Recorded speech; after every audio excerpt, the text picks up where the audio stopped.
Good afternoon. Call this May 21st, 2026 meeting of the AMATS Policy Committee to order. It is 1 o'clock sharp. We'll do the roll call. Mr. Young, would you call roll, please? Yes, I will. Just a second. I was posting there. Ms. Keith? Here. Ms. Baldwin Day? Present. Thank you. Mr. Bowen? Here. Mr. Kohlhaas? Here. And Ms. Frank? Here. Okay, you have quorum. Thank you. Thank you, Aaron. And Aaron, would you please do the public involvement announcement? Of course, welcome to the AMATS Policy Committee meeting. Public comments are welcome and encouraged with 3 minutes given to each speaker. After the committee discusses each item, the public will be invited to comment. Housekeeping items for virtual attendees, please keep your cameras off unless speaking. For those attending by phone, please press *6 to mute or unmute yourself. AMATS committee meetings are audio recorded and posted on the AMATS YouTube page. And it's just a quick reminder, we are constantly updating everything that we do, and we have made some recent changes to our agendas. You'll see that they are much larger in scope. We are trying to make them a lot more accessible for individuals who attend our meetings. So you'll see kind of continual updates to everything we do, memos and agendas. Thank you. Thank you, Aaron. And speaking of the agenda, do we have a motion to approve the agenda? So moved. Second.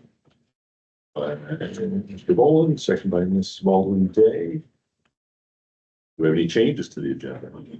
I have one item I would like to add to the agenda that we forgot to add, and it's talking about the next committee meeting time and location. We have a recommendation, so I don't know if we need it under action or informational items.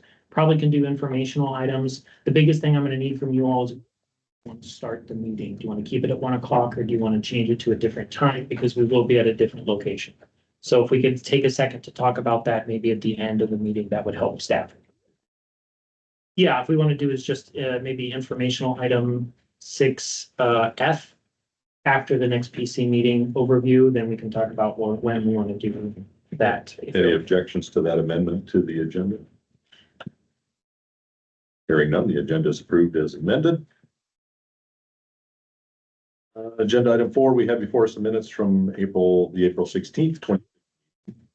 Have a motion on these. We do not have the minutes in front of us. There you go. You told me that too. This is, no, it's so I can call.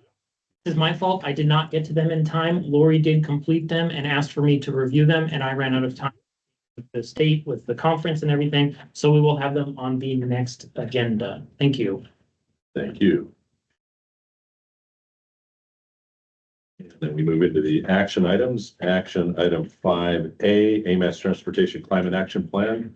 Aaron, will you be presenting on this? Actually, this will be Emily. If you want to go ahead and start. Hello, everyone. Emily Weiser, Senior Planner with AMATS. So this item is back before you today after some previous discussions in the work session that we had last month. What we've prepared for you today is on this memo, there's a list of all the changes that have been discussed in the past, as well as cost estimates for those that would require extra budget that don't fit within our existing budget. So the first set, there's 3 remaining tasks that were part of this originally, still part of the plan and with no extra cost. There's a few under basic changes that are kind of corrections and clarifications and relatively minor things that have come up through the discussions. There's a section of intermediate changes, which are bigger ticket items, more time, and would not fit within our existing budget. And then there's a set of large or robust changes, which are even bigger, a little more time commitment and funding commitment. Some of these are an either or, so there's some options there, and we can talk through those in a little bit if there's any confusion there. The Technical Advisory Committee selected kind of the biggest changes option. So in the memo there under TAC action taken, it lists the items that they recommended that we pursue for changing the plan. So that's there for your reference. Also for context, even though this is the next item on the agenda, we do have a TIP add,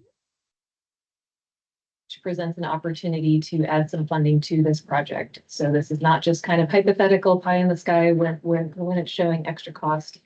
That is an option And what the TAC recommended there was with their kind of full suite of big changes or the most complete changes, we had estimated about 40,000 would be a good budget for that with, including some wiggle room. And then there was some discussion at the TAC about making sure that there's capacity to implement changes, make changes after the public comment period, which we still need to open. So they wanted to add a little bit of extra funding to it for that purpose. So their final number was 50,000. That decision will be on the next item, just providing that as context as we're thinking about these changes, but that is a possibility. So to start off, we have the consultant team. So actually, before we get to Alex, the action requested today, I apparently forgot to update this from the TAC.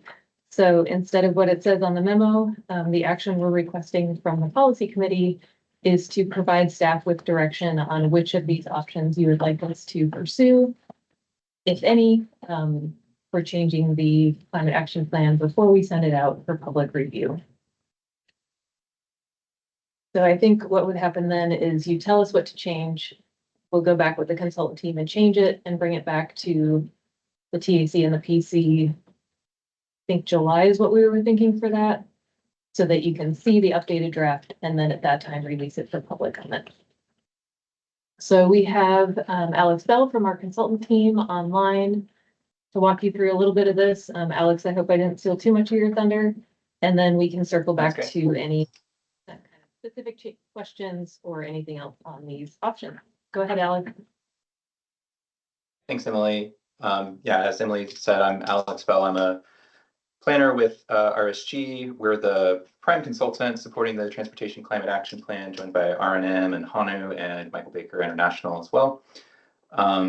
Emily gave a nice rundown. I'm going to present sort of a brief encapsulation of the options that are in front of you in the memo through a short slide deck, and then we can talk about them further and answer any clarifying questions as needed. As noted, this is a follow-up menu of actions based on the work session that was held with the policy committee members and the technical advisory committee in April. There is work remaining to be done to finalize the Transportation Climate Action Plan. That includes engaging stakeholders for review of the draft plan once that's approved for release. Of course, there's action to be taken before then. We have a 60-day or 45-day to 60-day public comment period, I think, envisioned. And then we are obviously coming back to you now for explicit direction on the work remaining to be done, and then we want to address the feedback that we received during the work session. So these items of the public comment period and stakeholder engagement were things that were sort of already in the scope, already part of the effort that was planned. The direction that we anticipate receiving today will give clarification on the whether any additional work is to be done and or exactly how to address the commentary received thus far on the TCAP. So to give everybody kind of a quick snapshot of the remaining resources available to the project team, RSG has just a handful of hours remaining. R&M has a healthier budget remaining, and HANU is down to none. There are some modest hours also available for Michael Baker. That's not included on here. They're mostly in the realm of supporting the engagement effort. The level of effort expected is indicated here and sort of gives a sense of, well, okay, how much is sort of committed to each firm, and what does that leave, in the tank to support any further work to be done. Obviously, with the emptying out of HANU's hours, there's really no capacity there remaining to support any work. And then, in fact, a little bit of the deficit that the rest of the team would have to compensate for. And there's really just kind of fumes available for RSG to support some handful of items. R&M has a little bit more in the tank. We recognize that that's a limitation, and so in order to give you guys a kind of sense of, well, what can we do and what might require additional funding, we've organized a quick sort of organization of the types of work to be done and how they would be packaged into different sort of tiers of expected costs.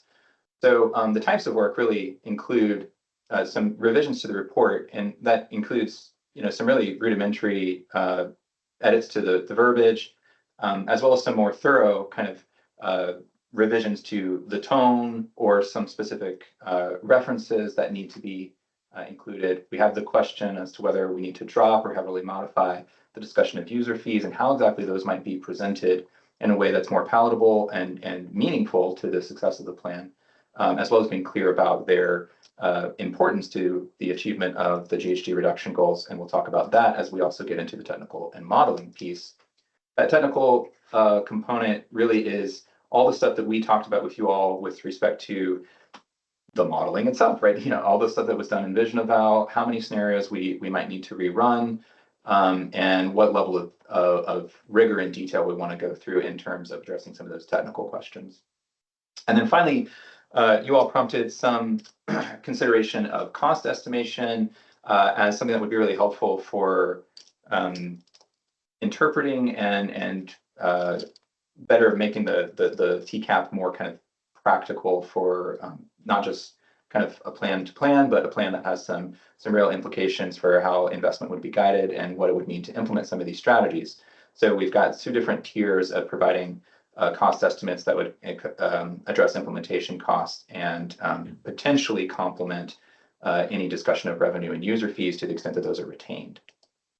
Now, those are kind of the types of things that need to be done to address the comments received during the work session, things that we all talked about.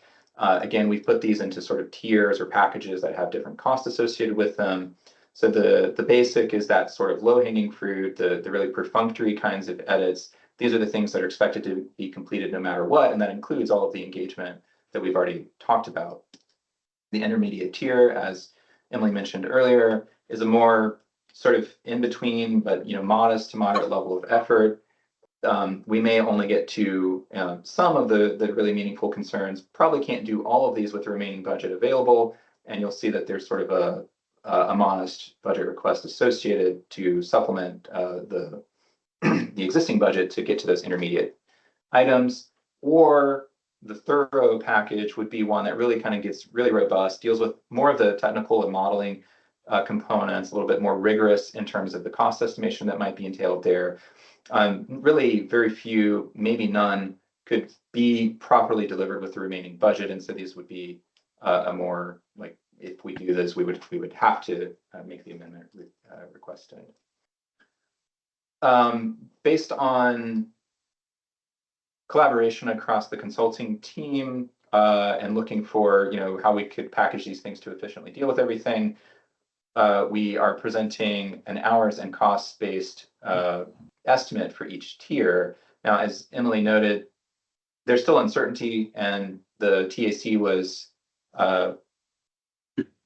some might say generous, depending on how you look at it, but thought that there's probably a need for some contingency, as well as recognizing that there's uncertainty exactly the extent of what the public comment period might raise in terms of how we would need to modify the plan. So for the basic tier, as was noted, that's accommodated within the existing budget. For the intermediate, we would be looking at maybe 10 to 12K, and for the thorough, we're talking about 30-ish, 35. But the recommendation from the TAC was to make that a full 50 to provide sufficient contingency and plenty of capacity to address any outstanding needs that might emerge as the plan goes to public comment. So I'm happy to answer detailed questions and dive into numbers and particular line items if that's helpful, but for now I'll give it back to Emily or whoever runs from here. Thanks, Alex. Yeah, if anybody has questions or if you want to walk through item by item, we can certainly do that. I would say as a general overview, most of these items are sort of making the plan better, but there is the topic of the user fees or the VMT fees, which that would be a fairly fundamental change to the plan. So just making sure everybody's aware, we can certainly do that change, but it's not just a, oh, do everything, it'll be better.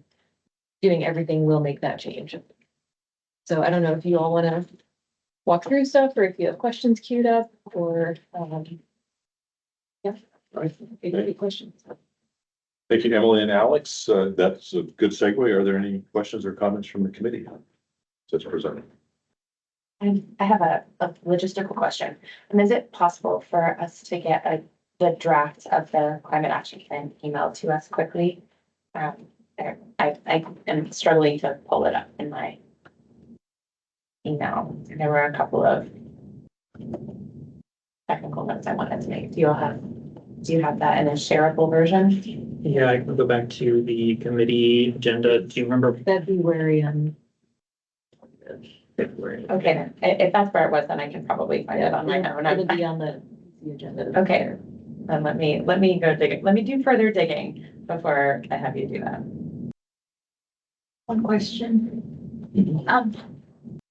Can you comment on like the stakeholder engagement that through the plan, we could have with, the agencies that are involved with commitments? I'm not sure if it's lined out here specifically, but because like the state and municipality have things that they would commit to or at least be open to. Yeah, so over the course of the process of developing this plan, we've had 2 formal stakeholder meetings as groups. And then we've also had one-on-one sort of interviews with the stakeholders. And I'm sure there's a list of those stakeholders in the draft plan, which of course I don't have handy. But that includes the agencies that would be responsible for some of the actions that we've identified. And then we have a 3rd stakeholder group meeting that we had scheduled.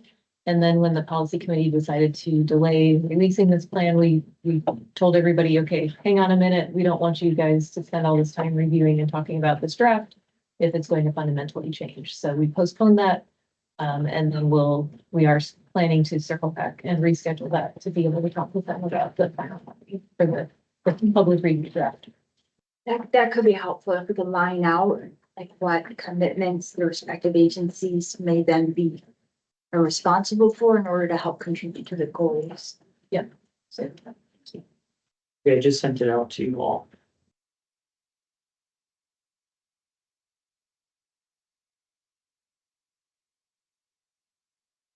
Yes, Mr. Lee. So I remember we had some discussion about this prior committee, or our prior policy committee. Maybe it wasn't the prior, was the one before that? When did we discuss this? Had a work We session had a in work April. I remember there was- And it but before previously the work came to the session, committee in February. Yeah. we had the work session after the policy committee member identified some concerns. I guess my question is, so a public process has kind of already started on the existing draft with the stakeholder meetings. And I guess what are these changes responsive to? Like whose concerns? Is it in response to those stakeholder meetings, or is it in response to feedback from policy committee members? I'm just kind of wrapping my head around like the increased expense of this, and the sequencing of it too, in terms of started this process, but now we're kind of adding all this other stuff. So do you have a take on that? Yeah, so the stakeholder meetings that we've had were last January 2025 and last June, I'm pretty sure. So that was more in developing that initial draft, which then came to you guys in February. And then at the February policy committee meeting, as well as the TAC meeting, and then at the work session that we had last month, there were a number of sort of comments and questions and some clarifications, for some directions, as well as the larger concerns that were raised by certain members. So this memo lists all of those that we compiled from the committees. Just to not say, you haven't given us direction yet on making these changes. That's what today is for, but just to lay them all out. Okay, here's what we've heard, and here's kind of the path forward with those concerns. Other questions or comments from the? We have any comments from the public?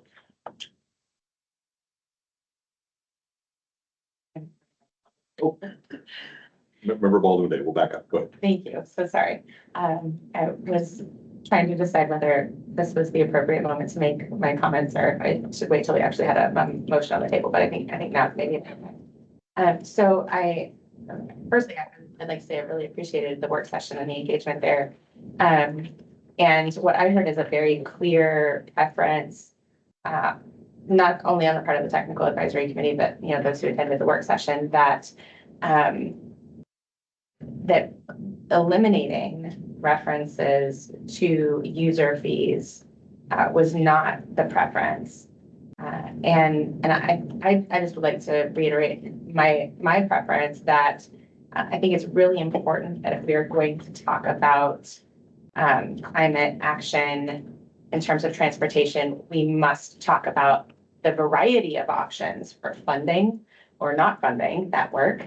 And to that end, I think it's really important that no matter how this moves forward, that we include a really robust explanation of how user fees work, how they're calculated, and how they could be implemented, even if it is not being brought forward as a recommended strategy. I really believe that that entire discussion needs to be included, whether that's as an appendix or something, but basically something that demonstrates that shows our work and that shows the research that's been done and the modeling that's been done to help the public understand that some of the recommendations that we are making here cost money. And one of the ways that we pay for these recommendations is by implementing user fees in some form or fashion.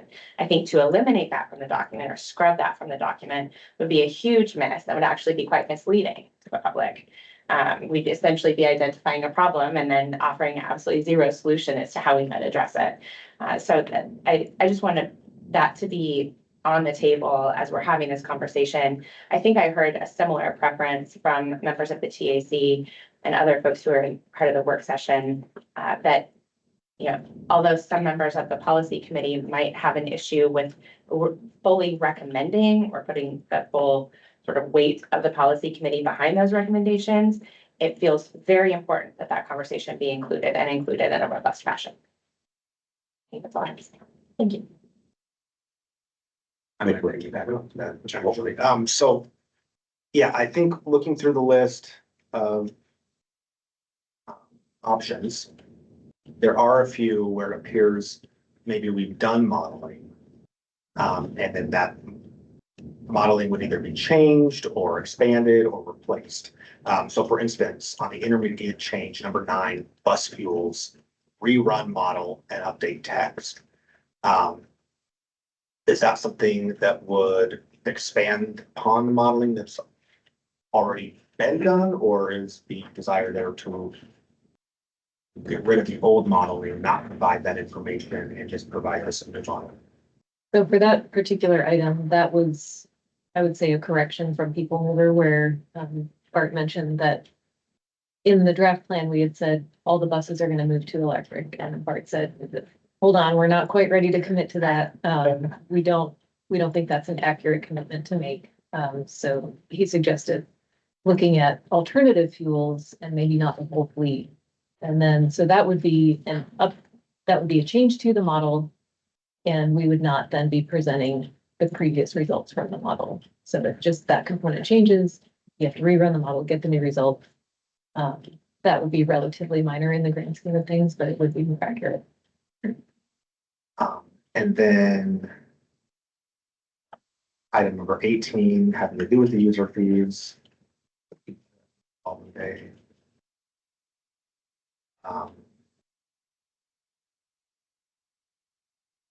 Rerun the model. I guess my question is, if we have modeling that's been done, sort of, at the public expense,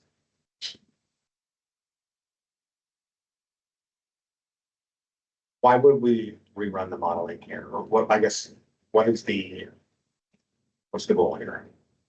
So this one was based on the comments from the committee or committee members about if we're not recommending implementing user fees like a VMT fee, then that has implications for the revenue that the current version of the plan assumes there would be some revenue coming in that could then support some of the other strategies that we're identifying that cost money beyond what is currently funded. So then the question is, well, if we're not recommending user fees, where does that money come from? Maybe it doesn't. And so if we kept all of that in the model, it would again be a little bit misleading because we don't have a way to fund that. And therefore, when the model shows we can reach our goal, but that may or may not be realistic or accurate. So 18 is kind of getting at the idea of removing that idea of recommending user fees if we remove that recommendation, then we're reducing the revenue that would be available for other strategies. Therefore, we probably need to take some of those strategies out as recommendations and as pieces of the model to say, okay, like, for example, one of the recommendations is implementing the non-motorized plan, the AMATS non-motorized plan, which goes well beyond what we have identified as funding in the MTP.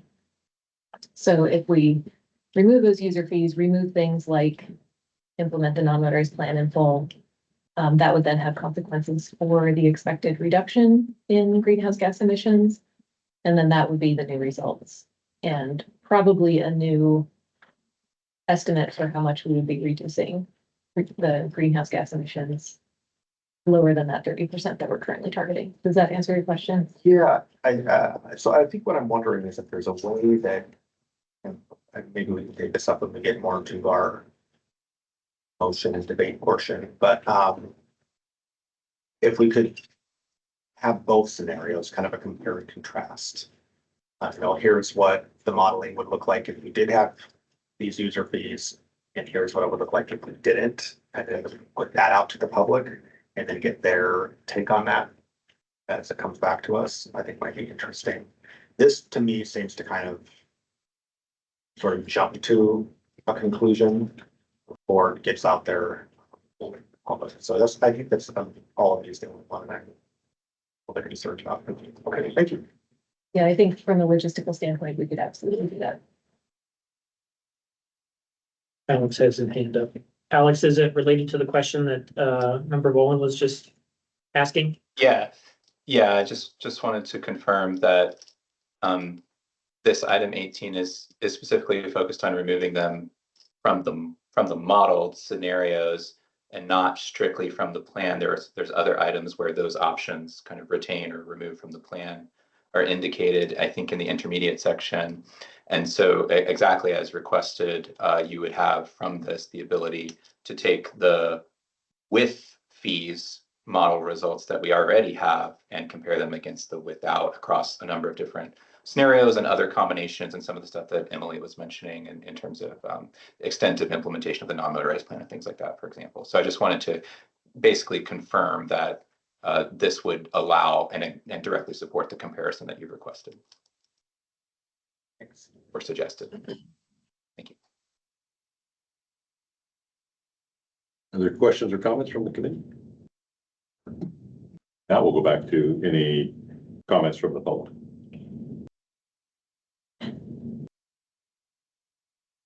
Hearing none, what is the will of the committee?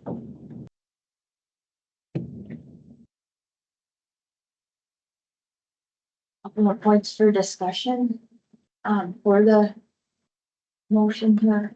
We have one, but one of the I think goals of this from our perspective at DOT was to have just greater detail on the models, like what do each of the strategies cost, and then what are the carbon reduction or the emissions reductions per strategy, and that would help a lot with understanding what we could do in regard and with revenue that comes in.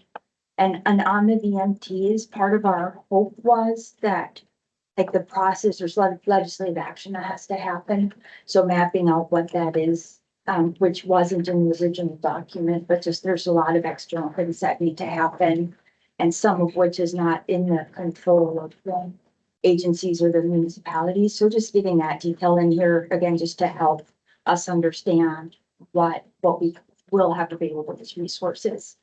And another item to consider in this is that with surface transportation reauthorization that's now out, carbon reduction funding is not expected to continue on for coming years. We should expect that funding will be eliminated. So I think in this plan, we might want to include that. In part of the scenario analysis is that funding will be there and available for capital. That's not set in stone, of course, but by all the drafts and discussions that we've heard at the T&I committees is that would.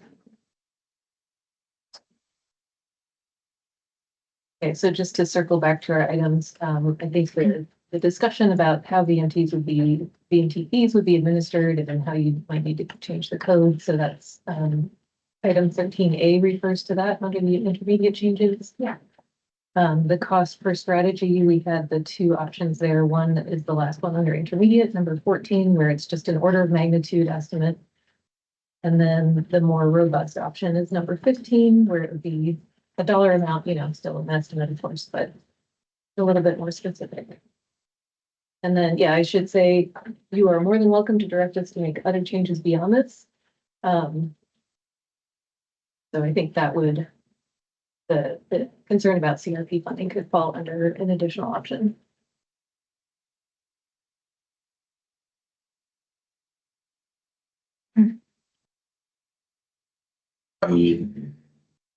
Yeah, I think I may have a motion. Take us down. Gonna be maybe a long and complex one, but first part of my motion will be to essentially move the technical advisory committee's recommendation to implement the full set of changes. But the second part of my motion is that I would want to amend the language in item 18.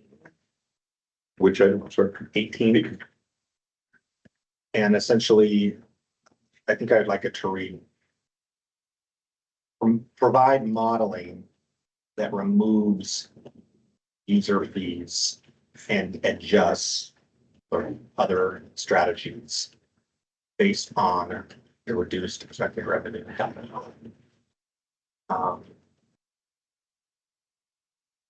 And maybe capturing at the end of that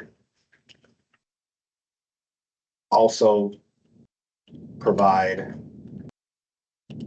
modeling already performed, retaining user fees. So just capturing essentially that I'd like to put both of those scenarios forward for public consideration. Okay. Did you capture that, Mr. Ramon? Yes. Basically, you want two options, one without the user fees and what that would look like, and then one with what we already have, which is the user fees included. So just clarify, you want us to bring that forward to you as part of the draft document when we bring it back out for public release? To show both? Yes. Okay. Thank you.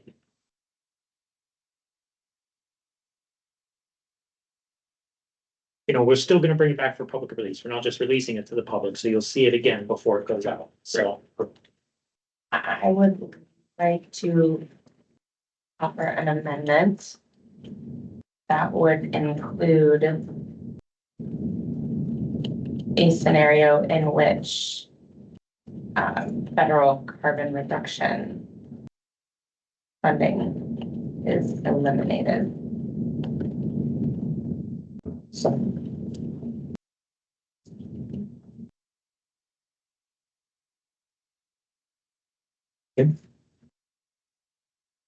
I have a question of that. So that's a scenario in the modeling that we're modeling in that. Yes, and I'm scrolling to find the page which exists. probably be pretty similar to the user fees, right, Emily, where we use it as revenue. If that goes away, then we'll have less revenue for some of the strategies in the plan, and we just need to see what that impact looks like. Okay. Hang on to the amendment before voting on it. That can we request that we get the workbooks, and it's probably Excel or something, but to be able to see the workbooks prior to a draft written up that we would agree to, it might help as an iterative step to make sure all the scenarios are included. So the motion, carbon reduction scenario analysis and an early deliverable of the workbooks. Can we do that as a separate amendment outside of Yeah. Baldwin Day, just so we can have a clean one for this one and then get to that one, if you don't mind?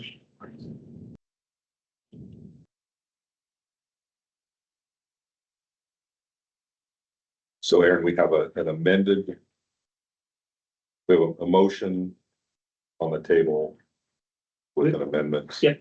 So we need to vote on the amendment. Vote on the amendment, which is, Include a scenario in the modeling which has CRP funding is eliminated and what it would do to the plan. And I'm assuming we bring that back to you to show both with it and without it. And have that included as part of the whole process. any discussion of the amendment before we vote on the amendment? Good voice. Any objections? Any objection to the amendment? Seeing none, the amendment is approved. Now we're back on the main motion from Mr. Boland. I'd like to amend the amended motion to include early deliverables of the raw workbook itself, or at least the visibilities on the scenarios. So would amend that we approve the items. Well, as the amendment is just to include early workbook. I'll second. To the policy committee members. Can I ask a clarifying question? Are you envisioning that that would be circulated to the policy committee by email in advance of the plan coming back to us? Yes, or to present it in the meeting and made available in material packets, depending on the format, but yeah, where we can discuss the scenarios and ensure it's inclusive before time is invested in a published draft. What I was thinking. Aaron, Mr. Chairman, so sorry. What would that do? How would that impact? How would that impact the workflow for or perhaps that's a good question for Alex. A quick clarifying thing. Do you want to see the scenarios before we run them with these changes? Or after we run them? Are you basically looking to see what all went into each scenario? Like, these are the strategies that went into this scenario and this is the output. These are the strategies that went into that scenario and this is the output. You want to see all the background information about what went into those scenarios. So you can go through and just verify, okay, these are the correct things that were added or not. And you'd like to see it after we run it, so you can see, okay, I just want to make sure that we're not sending you something you'd like, we wanted to see it before you did any work on it. So you would want it after we do the work. So then Emily and Alex would have to answer on the impact. Yeah, so I would suggest, so we are doing we've done a contract extension. We have enough time red tape wise. I would suggest that we bring that information back to you guys at, I think it would probably be the July meeting at this point. So that there can be a publicly noticed discussion about it. Cause if we just send it to you by email, it's kind of like, well, you can't really do anything with that. Yeah. Whereas I'm assuming you would like a chance to look at it and say, yes, we think these 3 scenarios should proceed, or, we don't like this one, focus on these 2, or just focus on this one. So that could be procedurally a way to do that would be to bring it back to you all at the July meeting as kind of a methods and results. Here's the scenario outputs. And then after that discussion and any further direction from you all, then we would actually put it into the draft, bring that draft back to you August or September for public release for the public comment period. Yeah, is that exact? Okay, okay. Wanted to be sure we were clear on mechanics. Yes, okay.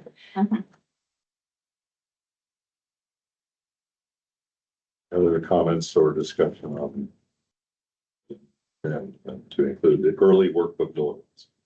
I think I'm just wanting to check in. Do we have any particular external timeline for this project? Or are we sort of free form at this point? We're pretty freeform. We have done the contract extension. We've got a TORA extension. There's no current federal requirement for this, so we don't have federal deadlines to worry about. This will be on the next item, but I might suggest keeping in mind this is some extra modeling. And so from a budget standpoint, if you all feel this is worth, providing some funding to, maybe bump up that $50,000 mark to say 60,000. But that can be a discussion at the next item. But yeah, schedule wise, I think we'll be okay. I think we have enough room built in with the extension that we have in progress now. Okay. Wanted to be sure we weren't tripping over our own feet. Okay, great. I have no further questions. Thank you, Sharon. Any comments or questions?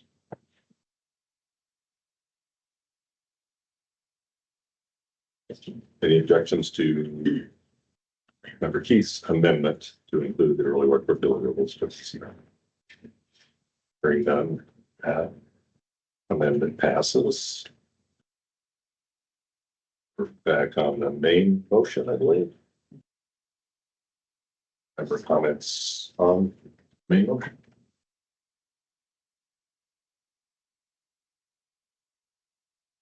If you want to comment, then. Yeah.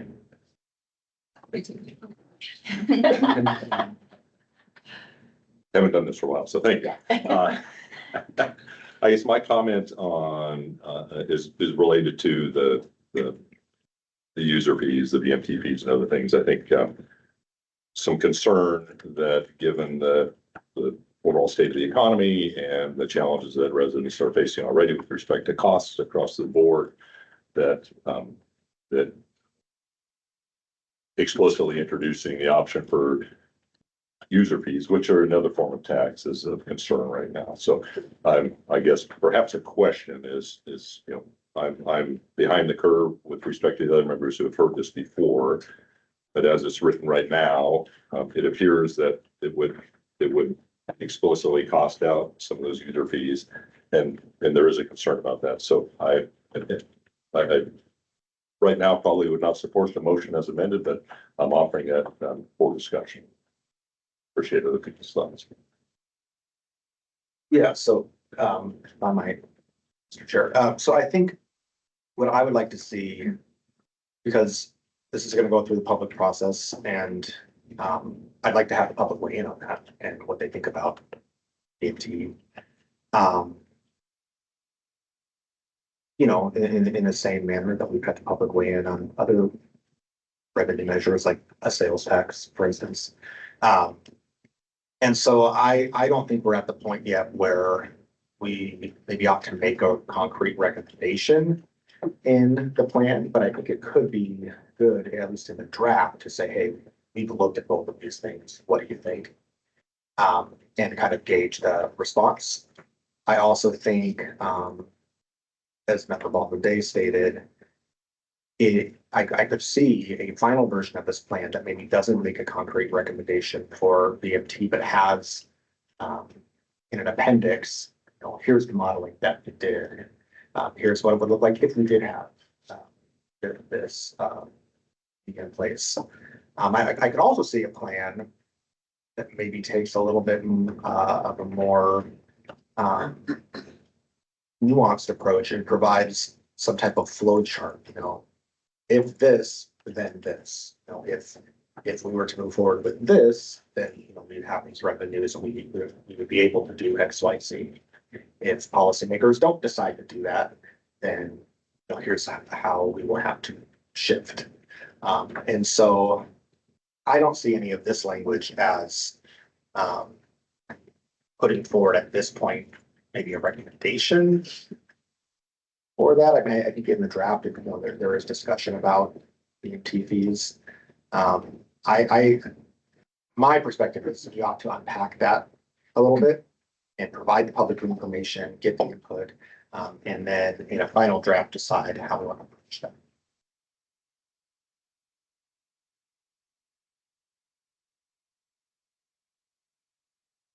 Thank you, Mr. Walton.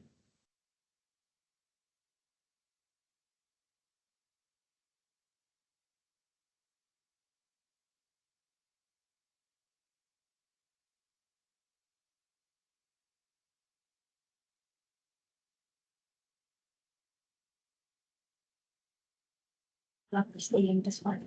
Right.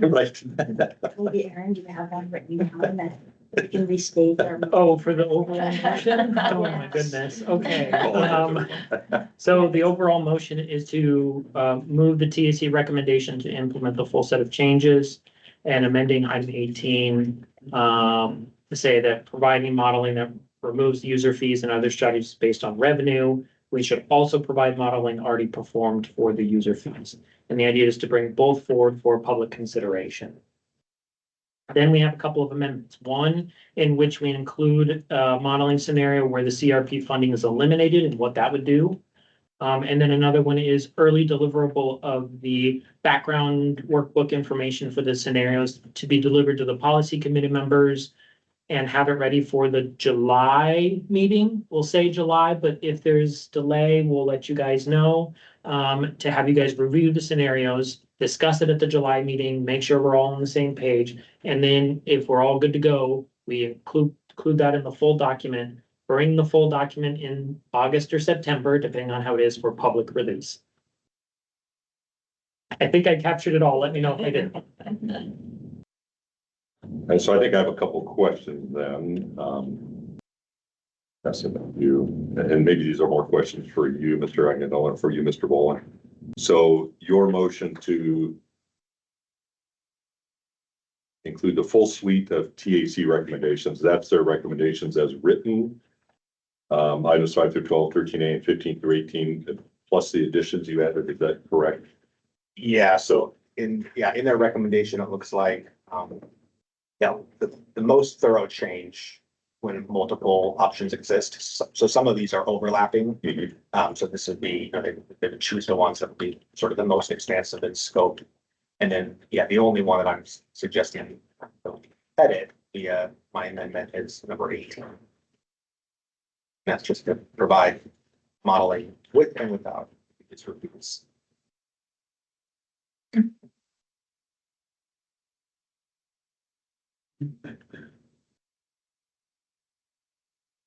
And 13B is still out because that was not included in. Oh, I see. I think. The TAC recommended 13A Yes. because it kept text Yeah. in the document. Right. 13B was not included in their recommendation to move forward. Correct. I'm just asking because Mr. Boland's motion is to include the full Right. suite. I want to make sure it's the recommendations that the TAC. Correct, yes, for the third day, good clarification.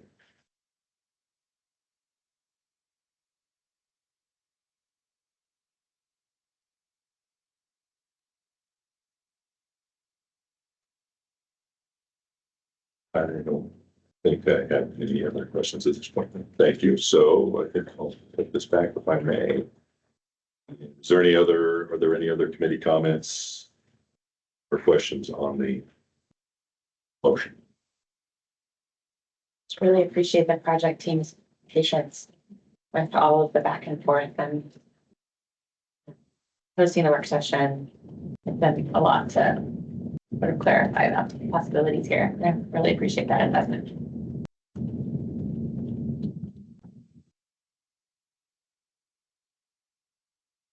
Excuse me, are there any objections to approving the motion as amended? Hearing no objections. Motion is approved. No, we just had questions. And I will make a reminder that I think we have a hard stop at 3 o'clock on this, so. Is that correct? Is there? Yeah. Yes, we will have to be out of here at a little before 3, so we'll rush as quick as we can. Yeah. We next have before us action item 5E, AMATS 2023 to 2026, TIP administrative mod number 6. Aaron? Yes, hello, everybody. We have an admin mod number 6, hopefully the last one of this. There are a couple of changes as we outlined in the memo here. First, HSIP Project Gamble and Inger Streets Overhead Signal Indication Upgrade Project. They need 351,000 more for this project, so we're including that increase.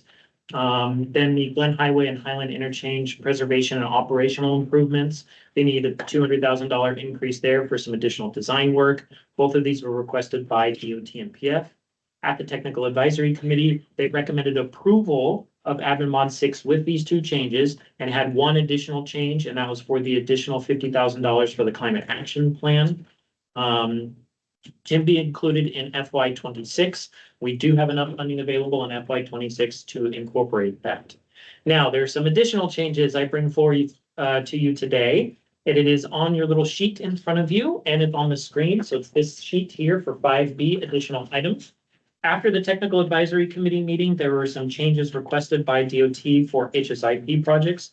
There are 9 projects on here. I wasn't gonna go through every single one of them because they're almost all funding code changes, pretty basic work that we do behind the scenes, but it's all public, so you see in front of you. A lot of it is changing the codes from uncategorical 148 to VRU, vulnerable road user funding.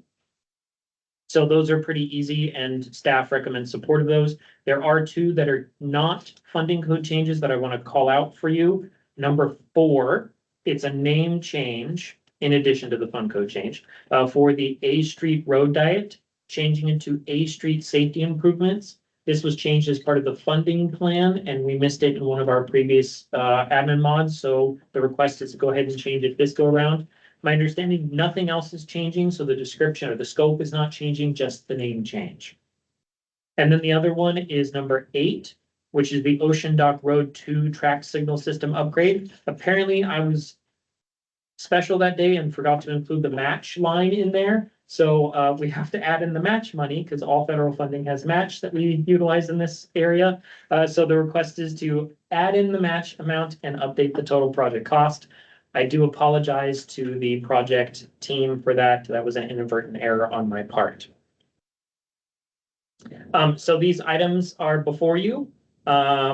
And so staff's recommendation is to incorporate all 9 or all these changes, 1 through 9, in addition to the other changes in the memo that we have already mentioned. That is all I had. Thank you. Thank you, Mr. Agnell. Any questions or comments from the committee on this item? Sure, Mr. Rowland. Thank you. I just want to flag that I would like to get at some point a briefing on the, well, maybe on the A Street Safety Improvements project. And see kind of what's going on there, what is the plan for the reallocated lane. It's, yeah, some insight into the plan and design for that project. Okay, we can send a request to DOT to get that on one of our future meetings. Take care. Other questions or comments from the committee? A question with respect to the recommended action from the TAC.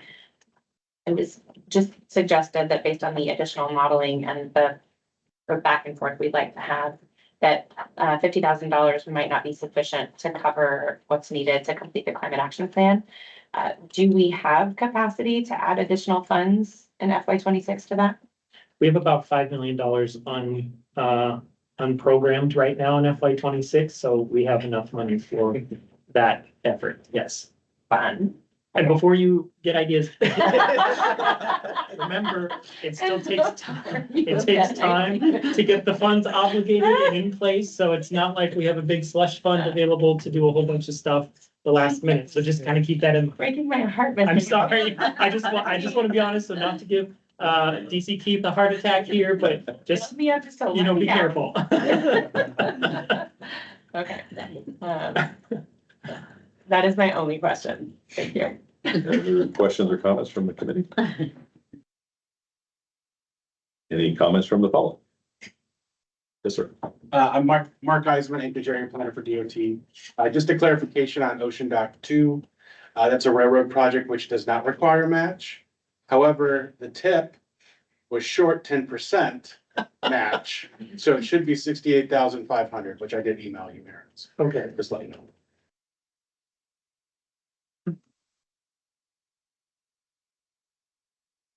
Mr. Aguinaldo, does that require a motion from the body to amend then? Or- So you don't need match? But the total's incorrect because it's missing 10%, which would have been. So the total cost just needs to be updated, not adding that match line. Should match the HSIP. Okay, so it's not adding a match line, it's just increasing the project cost by $6,850 because that was the, 6,850 or 60? 68,500. 68,500 would be the project total. yeah, so it's adding $6,850 to the project cost. So basically what I did is I thought there was a match. I didn't show the line in the match. And so I reduced the total project cost from that match amount when it didn't have a match. And I was real special that day. I apologize. So it's not adding a match line. It's just updating the total project cost. Again, does that require an amendment from the body then? Yeah, let's go ahead and do an amendment of that one. Well, technically speaking, what we're gonna have to do. You could do a motion that basically incorporates staff's items here and you could adjust it then, or you could do a separate amendment. Would doing a separate amendment be better or just adjust it when they do the motion? Okay, sorry, just asking. Any other comments from the public then? And apologize again, Mr. Iannelli, and we need a motion to approve the main motion before we can do an amendment, is that correct? Yeah, we'll have to do public comment first and then we can do. Did you already do public comment? Yeah. Oh, okay, yeah, sorry, there was no other public comment. Sorry, I gotta check the screen and make sure nobody else is showing up. Okay, Okay, so then what is the will of the committee? Would move to accept staff's additional items. And the technical committee's items as well as modifying item 8 to the full project cost of $60,000. okay. Comments, I'm sorry, saying staff's comments, TACs. And update the project cost for Ocean Dock Road 2 to 68,500.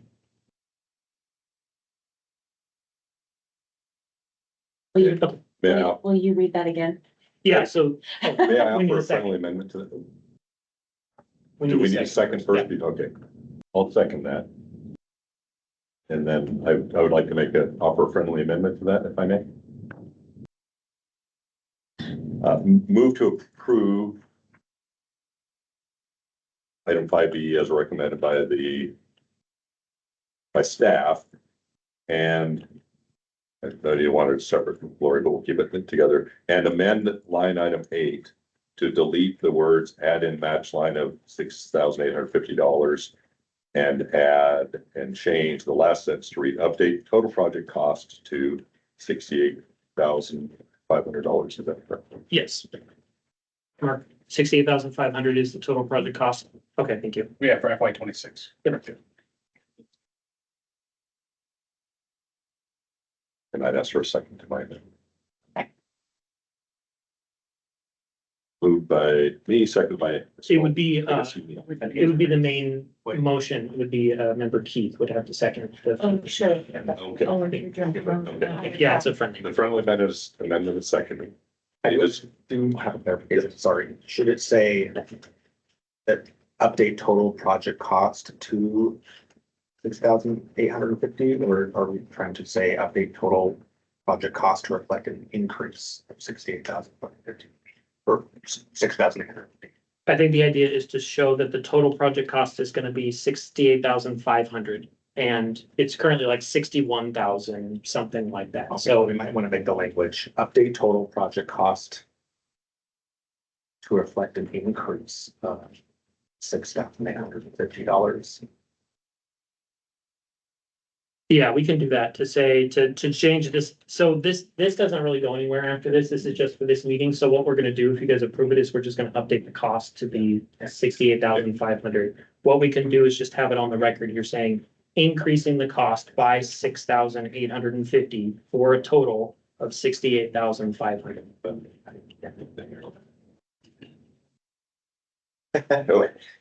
Sorry. No, that's Very right. confusing. Got it, yours. No, we're good. You're good, I think, then to any other comments or amendments to this? Could I hear the motion now in its entirety, please? Yes, it is to accept staff comments, accept the TAC recommendations, and then to amend line 8 on the additional information, and we'll provide this on the agenda so people can see it later, to reflect that it is remove the match line and state that the total project cost will be increased by 6,850 to a total amount of 68,500. In that case, I have one additional amendment, and that is to increase the project funding for the AMATS Climate Action Plan to $60,000 in FY 26 to complete the changes in memo 5A, and also the changes that we made today. Second. Or is this all part of the original motion? That was- This could be This is amended. an amendment. It's an amendment, yeah. So, yeah, so it's increased the climate action plan funding. So instead of 50,000, it'll be 60,000. So we have a motion and a second to increase the project funding for the previous task to $60,000. Who seconded? Okay, thank you. Any objections to that amendment? Just one question. Is this a time and expense contract or lump sum?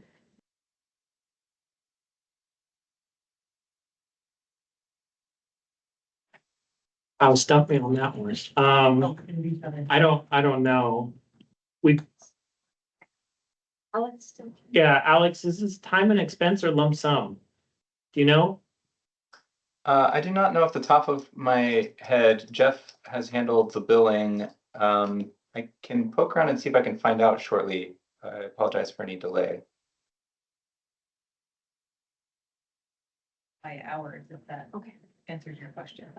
thanks. So I think if we were to budget 60,000, we wouldn't necessarily spend it all if we don't need to. Yeah. Any other questions? Any objections to the amendments? Seeing none, the amendment passes, and we're back on the main motion as amended, I believe. Any additional comments from committee members on the main motion as amended? Does anybody need that read back? I think we're all got it. Seeing no objection to the main motion as amended, excuse me, is passed. You owe me some donuts or something. First time back. We now have before us action item 5C, AMATS Highway Safety Improvement Program HSIP 2026 requests. Aaron, are you presenting on this one? No, that'd be Emily. Emily, thank you. Again, hello, everyone. Emily Weiser, Senior Planner with AMATS. So we are in HSIP nomination season. The way that this works is DOT Central Region provides some nominations to the statewide office, and then they select what they would like to fund for the HSIP program next year. Central Region has asked AMATS for requests on what we would like them to consider nominating.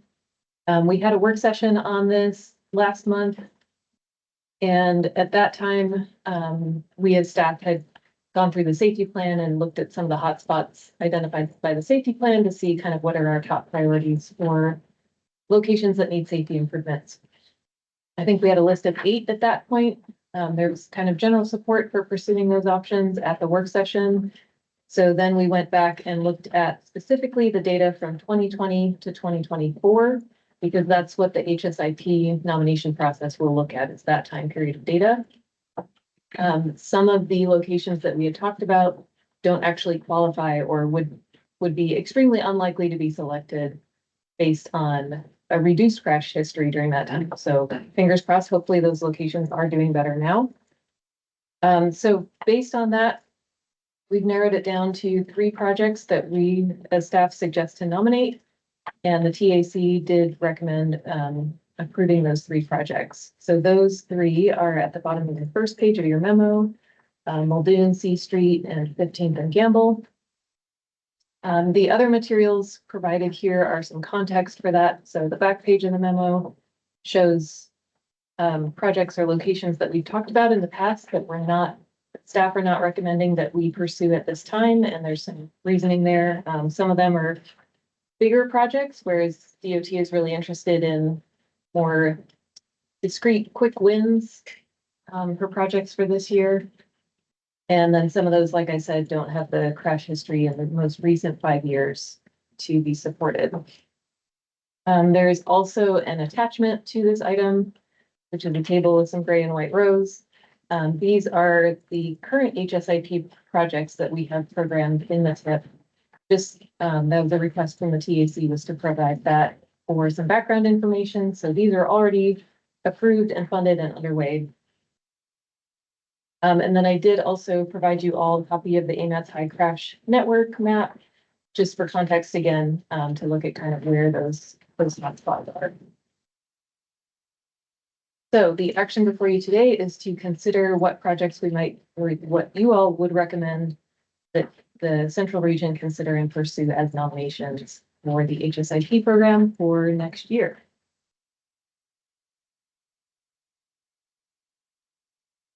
Thank you, Emily. Any questions or comments from the committee on this item, this presentation?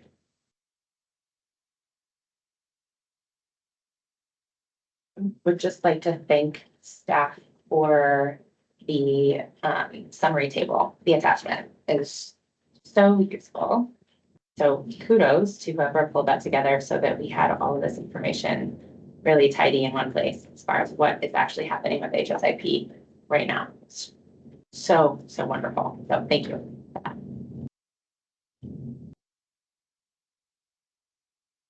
Comments or questions from committee members?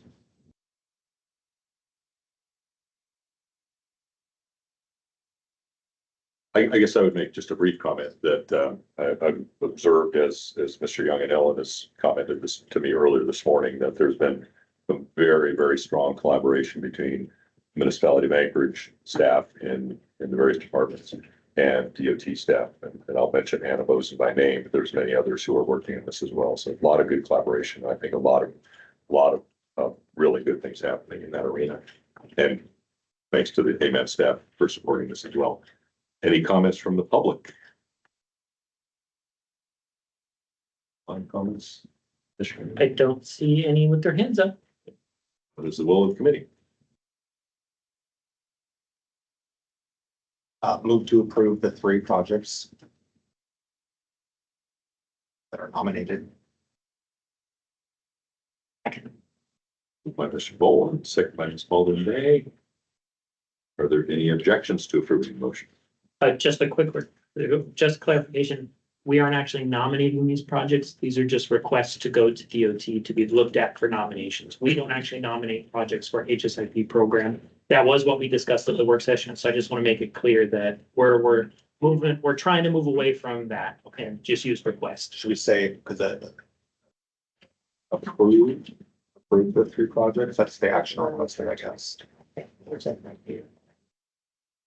Yeah, okay, so approve the 3 projects for 2026 HSIP request.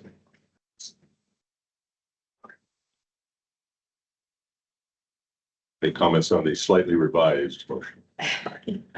No, that's right. Thank you, Aaron. Do we have a second? Member Baldwin Day. Okay, great. If I could, I just will speak. Yes, Mr. Wood. Thanks.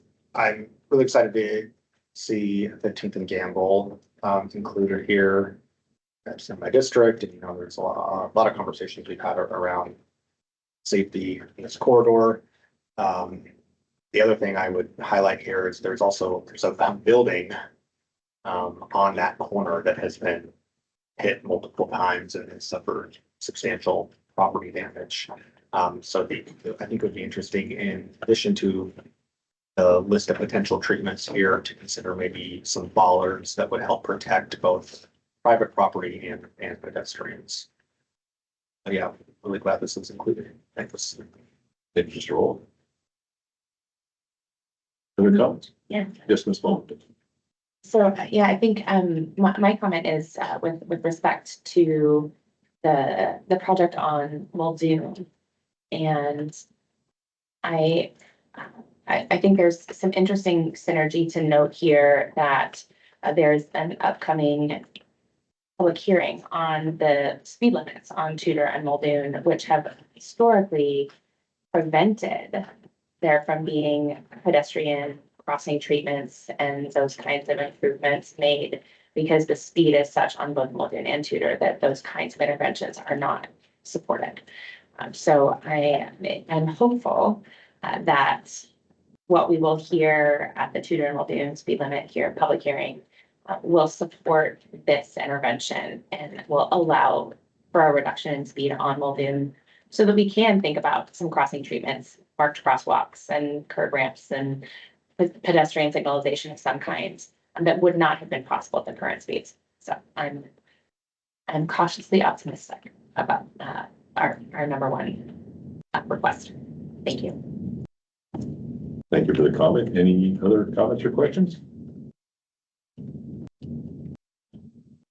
Any objections to approving the motion? Hearing none, that motion passes.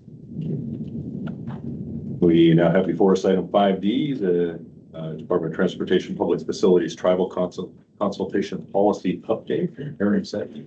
So me, thank you. So as you may recall, back in April, we had a quick presentation from DOT on this item. They're currently updating their 2002 tribal consultation policy, and they've asked item to review it, or asked AMATS to review it and provide any comments. Staff reviewed this and actually have no comments. We do like to thank very much DOT for giving us the opportunity to review the policy. And our plan is that whatever final product is developed by DOT, we would recommend that we utilize it to help inform any future updates to AMATS's tribal consultation process. I think because DOT is doing so much work reaching out to the tribes that we could learn a lot from their efforts. So we brought this before the Technical Advisory Committee. The TAC has no comments, and they recommend that the Policy Committee review the tribal consultation policy and provide any comments to DOT and PF. Thank you. Thank you, Aaron. Are there any questions or comments from the committee on this item? Just a thanks to looking at that. I appreciate that review. Once we have the comments together from that public comment period, distribute that. Thank you, Chair Keith. Any other comments or questions? Any comments from the public on this item? Online there. Nothing online. Okay. Just give me a second. Nothing online. All right. And what is the will of the committee?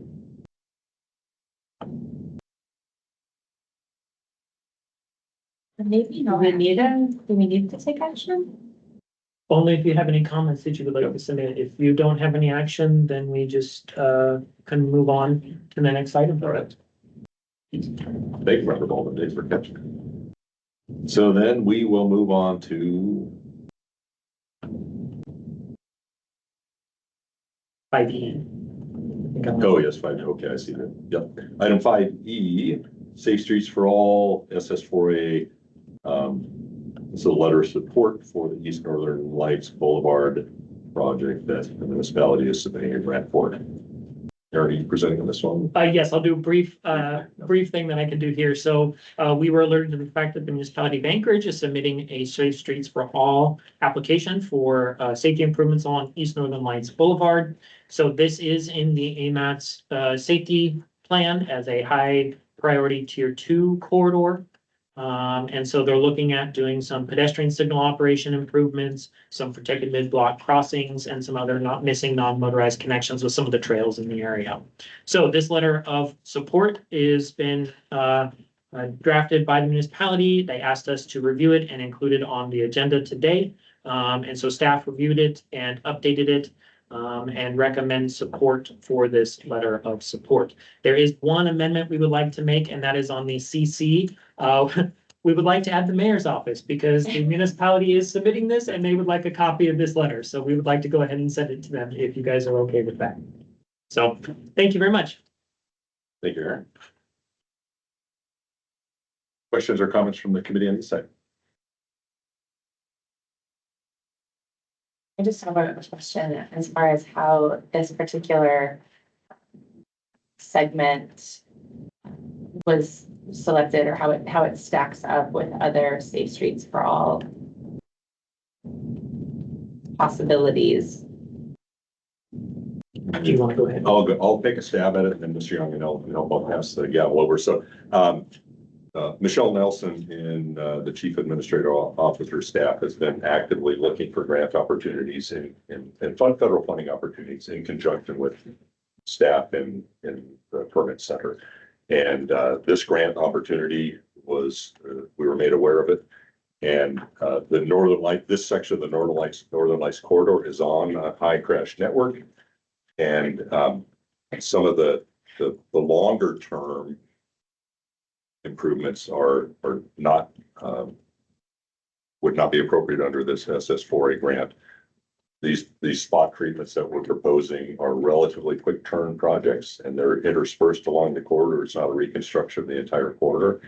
So that's the reason that the department, the multiple departments identified these projects for this grant opportunity. That's why it's moving forward. Eric, do you have more to add to that? Nope. Nothing else, thank you. Do you happen to know the termini for this project?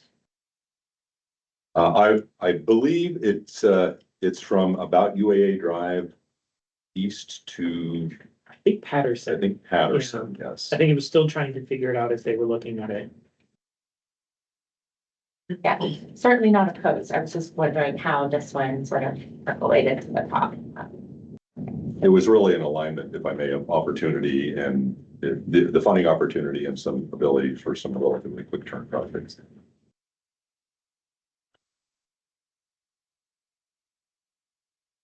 Thank you. Any other questions or comments from the committee? The comments from the public on this side?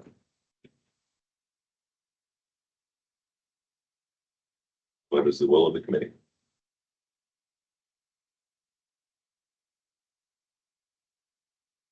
Move to submit this letter of support to the Secretary of Transportation on behalf of the MPO. Second.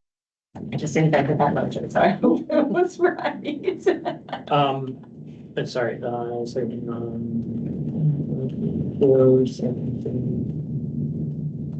I'm just trying to make sure. So what we would do is we would actually just submit it to the project, to the Muni, because they're submitting the grant application, and they would just include it as part of the grant application. Great, let's do that. Sorry. No, that's wonderful. Any objections to approving the motion? Should we amend then to add the mayor's office in the CC? Okay, thank you. Second. Any objections to the amendment? And it passes. Thank you, Mr. Boland. Any objections to the motion as amended? Hearing none, the motion passes. Mr. Young and Ellen, are there any other action items? There are not. We have now before us item 6A, Academy Vanguard Drive project presentation. Eric, who's presenting this one for us? Sorry, just clarifying. We do have presentations on this one. I'll just remind the presenters you have 10 minutes. Thank you. Thank you. Good afternoon. Ryan Harris, Department of Transportation, Interim Project Manager for the Academy Vanguard Project. I'm actually stepping in for Julie Hansen, who was the recent project manager, but she is going into her new role within the department. I'm still getting acquainted with the Academy Vanguard Project, the project specifics and design details. However, with me here today online is Stephanie Mormello, the project manager for HDL, who will lead us through the presentation. And Stephanie, feel free to take us away. Everybody can see my screen, correct? Yep.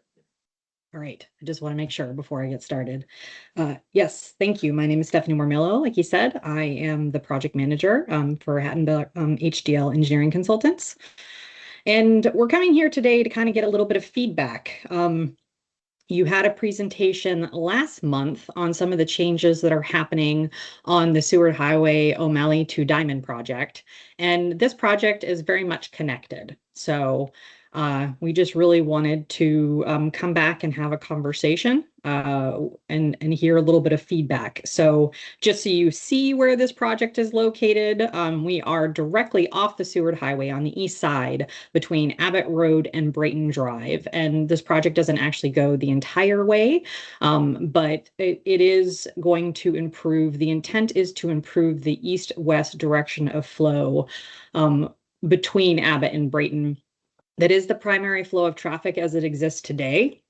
And so the stop sign, right now, there's a stop sign at the end of Academy where it tees into Vanguard that disrupts, honestly, the primary flow of traffic and allows for some speeding directly into the neighborhood along Vanguard Drive. So this project has been identified. It is a short-term priority in the MTP and meets several of the federal performance areas. The project will include a realignment that you will see a figure of in just a moment. Non-motorized facilities, intersection improvements, drainage is actually a primary component of this project as well. Very poor aged drainage system and non-existent through part of the corridor. There is some right-of-way acquisition, utility relocations, and then the other improvements of signage and other roadside hardware like lighting along the project corridor.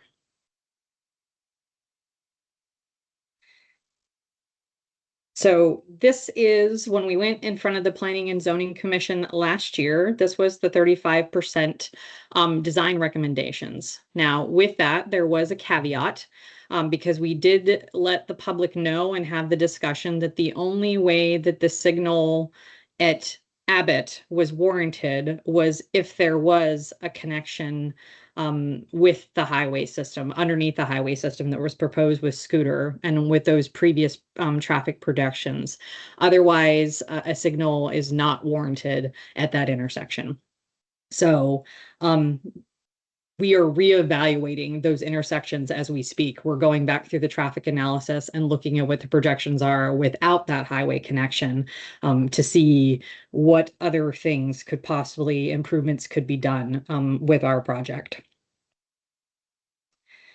This is the preliminary typical section that was recommended previously and is what we are moving forward with. It is aligned with the reclassification of this roadway because it was originally a minor arterial and it has been reclassified as a class 1 collector. And so it's one lane in each direction with shoulders. And then we do have non-motorized improvements on both sides and trying to keep the separation so we do have snow storage as much as possible through the corridor.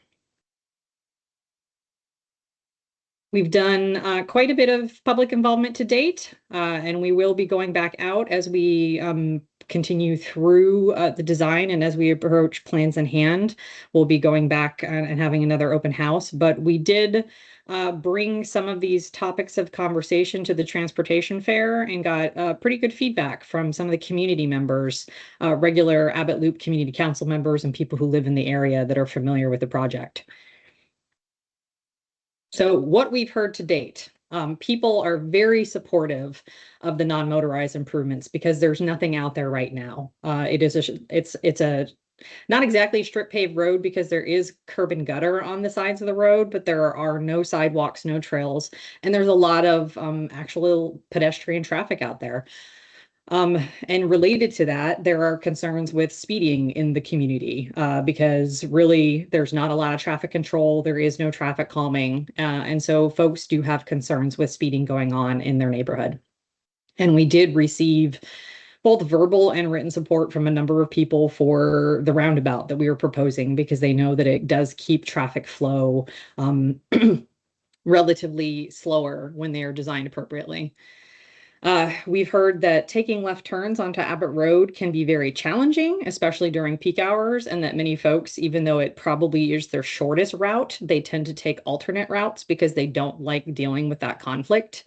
And our safety analysis has shown that there are a significant amount of angle crashes occurring at that intersection.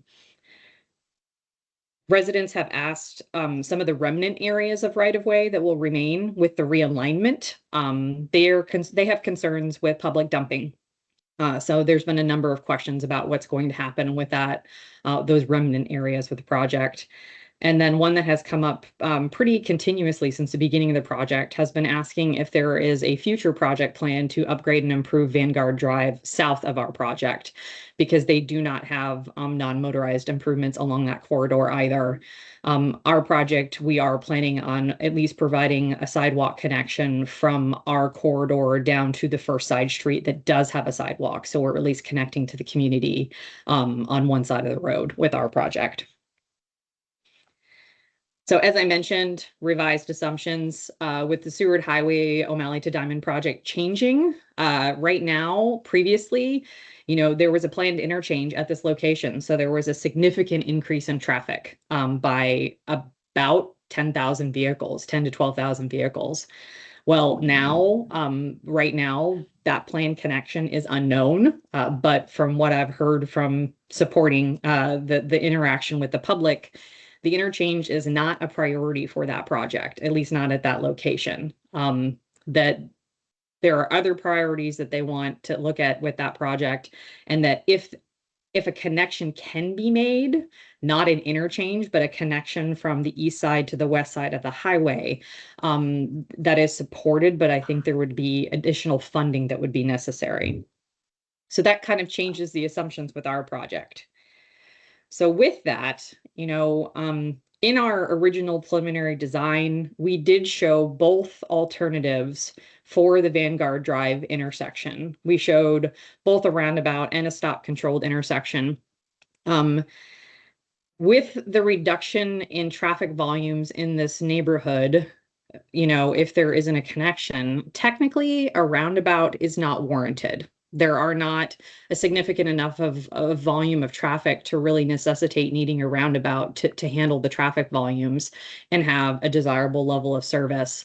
So a stop controlled intersection could work, could function.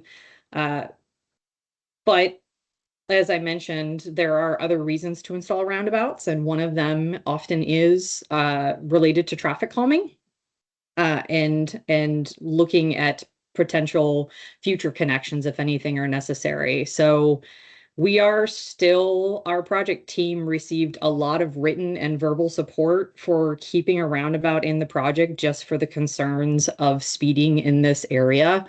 And I think that's one item of which is an unknown, but we were hoping to solicit a little bit of feedback from folks up on desirable of moving forward of this intersection. And the other intersection, as I mentioned, Abbott Road, if we are no longer going to be signalizing, we are looking at other access control measures to remove the left turning conflict that has been a crash pattern, a regular crash pattern that both MOA and DOT have asked us to address, and see if there are other things that we can do to potentially provide for pedestrian crossings at this location as well. So we're evaluating a number of options here as well. And what we've heard from the community, at least the folks that we've talked to thus far, is they understand that it is a problem. We didn't hear huge objections if we remove the left turn, but I'm sure there probably will be some concerns, especially there is a gas station right here on that kind of southeasternish corner, that I'm sure there may be some folks that have some questions and comments on that. So right now we are in design and trying to move towards right-of-way acquisition, but right now this project has been moved into the illustrative in the FY27 to FY30 tip. So construction will happen at the earliest in 2031 unless something changes. So we have time to continue evaluating this, but like I said, we wanted to come and have a little bit of discussion with you to get some feedback on priorities.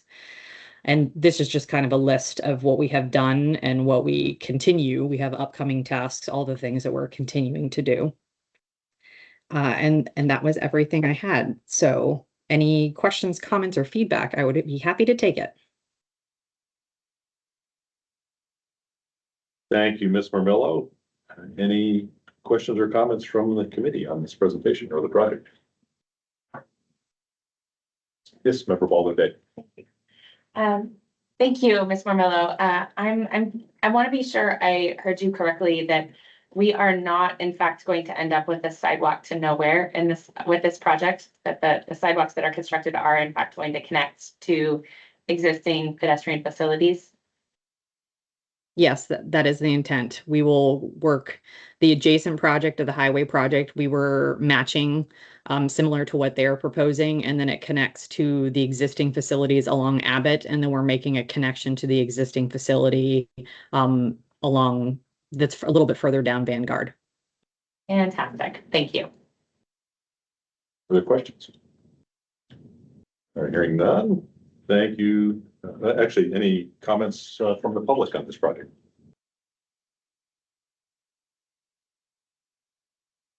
Hearing none. Thank you, Ms. Marmillo. Appreciate that.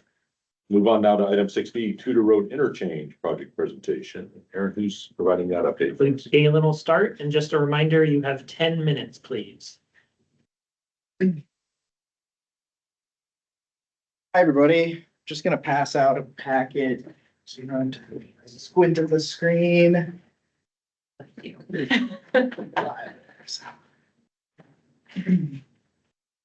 All right, my name is Galen Jones. I'm with Alaska DOT here to talk about the Tudor Road Interchange project. I'm here with Steve Noble from Dow. I got Sam Tyler online, going to be working the slideshow. Dow's been hired to do environmental support services, design, and public involvement for the project. So just a quick overview of what we're going to be getting into today. We're going to talk about project funding and goals, interchange background, existing operational and safety issues, public involvement, alternatives analysis and selection, and then the project schedule. Next slide, please. Quick overview of the project area. On the north side, we're going about halfway up to 36th Avenue. On the west side, over to Old Seward Highway. On the east side to McGinnis Street. And then on the south side down to Campbell Creek, but not impacting those bridges there. Next slide, please. So we have a combination of state and federal funding, mostly federal for design. And then future phases will all be federally funded. So final design right of way if needed, utility relocation and construction. And then the federal portion of the project through the National Highway Performance Program is 93.4% with a 6.6% state match. Next slide, please. So the purpose and need of the project, it's broken out into three categories here. The first one being bridge, and then safety and operations in the middle, and active transportation on the right side. So the bridge component, we're going to replace the aging bridge. It's also doesn't meet minimum overhead clearance for the Seward Highway, so that's a freight issue and a strike risk. And then we want to widen the bridge to accommodate the needs of all user groups. So, and we'll get a lot more into that aspect of it throughout the presentation. Safety and operations, we want to improve the traffic flow, reduce crash risk for all users, and queuing. And then for active transportation specifically, widen and enhance transportation or active transportation facilities like sidewalks, shared use pathways, and then improve safety and connectivity. Tudor Road's a major east-west connection with lots of destinations on both sides of town. So it's a really important connection. Next slide, please.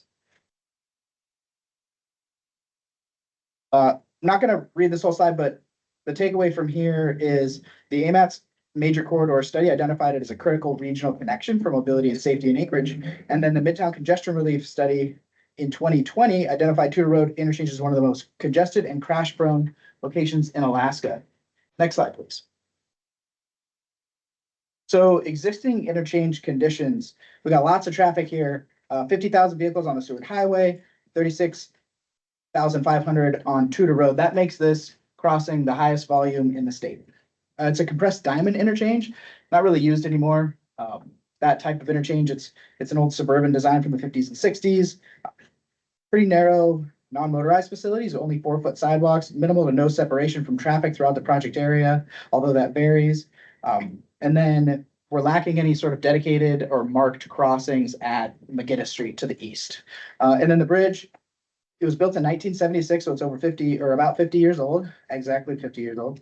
And it has an increased seismic vulnerability rating due to this being a really important corridor. So if there were an earthquake and something were to happen, it would prevent, evacuation, mobility during an emergency, things like that. And in addition, the very unique V-frame piles that are shown on the inset there that are used for the bridge also create that more vulnerable aspect for seismic, but don't worry, the bridge is safe. Next slide, please. Okay, existing interchange and bridge issues. This one kind of goes into the weeds here, so I'm just going to mention a few things. That bridge clearance is 2 feet below minimum standards. So we really want to, when we rebuild the bridge, we're going to build that up to 18 feet, which is going to meet overhead standards for bridge clearance. Site distance issues, the angles intersecting the ramps intersecting Tudor Road at acute angles. Those cause operational and site distance issues. Traffic platoons breaking down between signals. The signals are a little too far apart to be a tight diamond interchange, which is more of a contemporary design, but they're not far enough to be a true diamond interchange. So they're in this weird, awkward distance in the middle that is not very conducive to efficient operations. It makes it difficult to coordinate the signals between those two intersections. Next slide, please. Some active transportation considerations. I've mentioned some of these already. I wanted to highlight again, just that on the east side, the unmarked crosswalks at McGinnis Street and Chillicothe Street. So that's all being included in our traffic analysis. And then a couple of the photos I wanted to mention too. The top one, those highlight their single stage crosswalks. So that means that the pedestrian has to cross all those in a single crossing. There's no pedestrian refuge in the middle. And then the bottom photo just shows the narrow sidewalks with limited separation. But I also wanted to point out the bridge railing is pervious. You can hear and see the traffic really well below. So all those things just in combination create a not very comfortable situation for active transportation users. Next slide, please. So look a little bit about safety or at the safety performance here for the last 10 years, starting from 2023 and going back. I wanted to highlight on this slide. So these crash rate boxes, what they show here is the intersection crash rate. So the specific crash rates for these intersections that have the circles around them, and then the statewide average for those types of intersections. And all of them are at or above the statewide average. So that means we should fix them.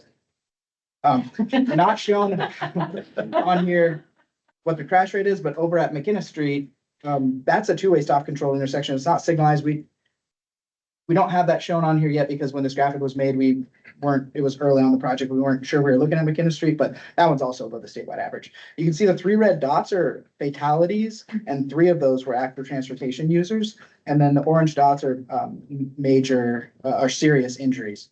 So you can see the clusters around the intersections and throughout the corridor lots of crashes. So that's an important aspect of the project. Next slide, please.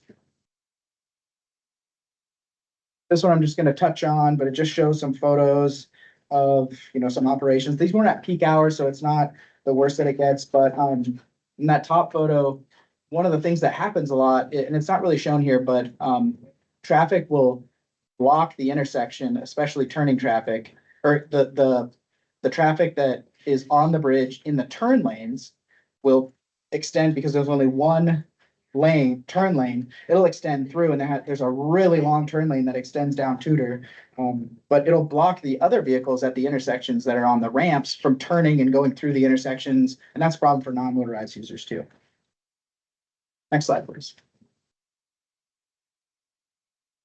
So because we're so close to the 36th Avenue interchange project, which is under design currently, just wanted to assure everybody we're coordinating the design with that. Something to highlight here is that we are proposing as part of that project more regional non-motorized connections on both sides of the Seward Highway that go from Tudor up to 36 and then up to Benson. And we're looking closely at pedestrian undercrossings at Tudor, whether we would have a crossing on the west side or the east side or both, but we're doing the feasibility for that. And then stakeholder engagement will include that topic as well.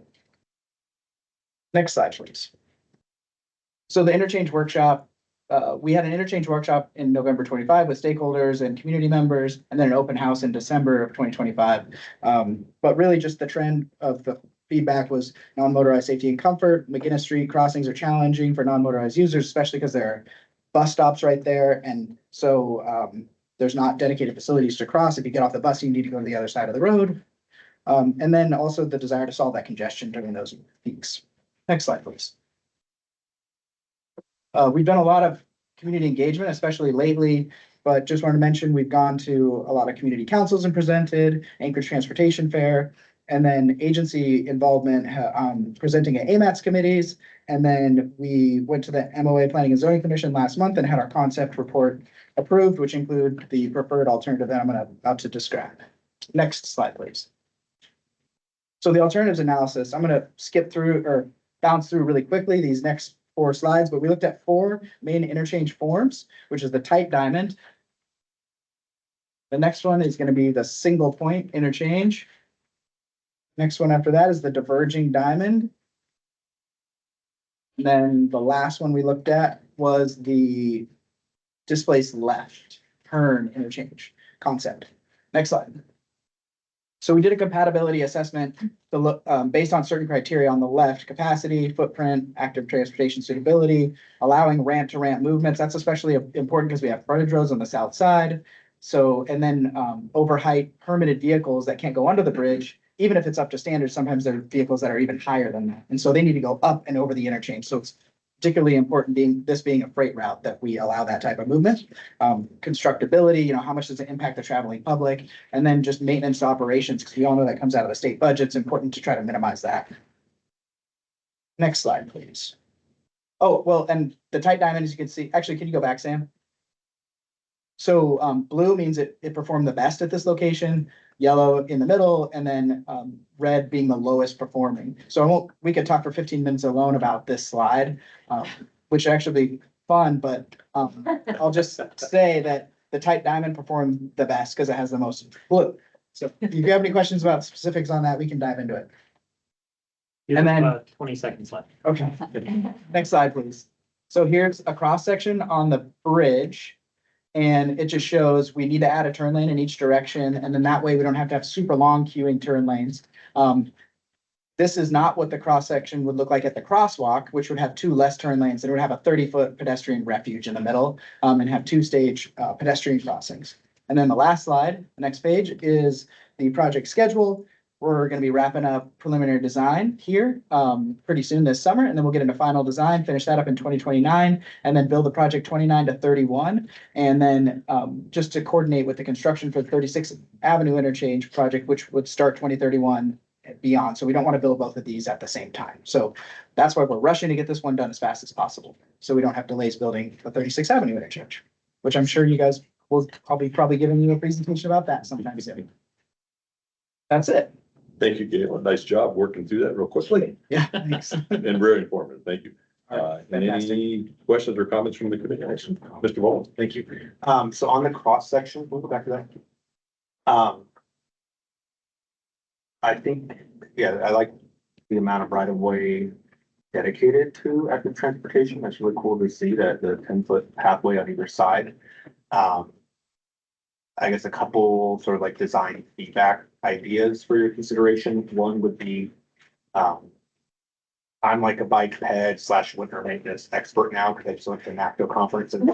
Yep.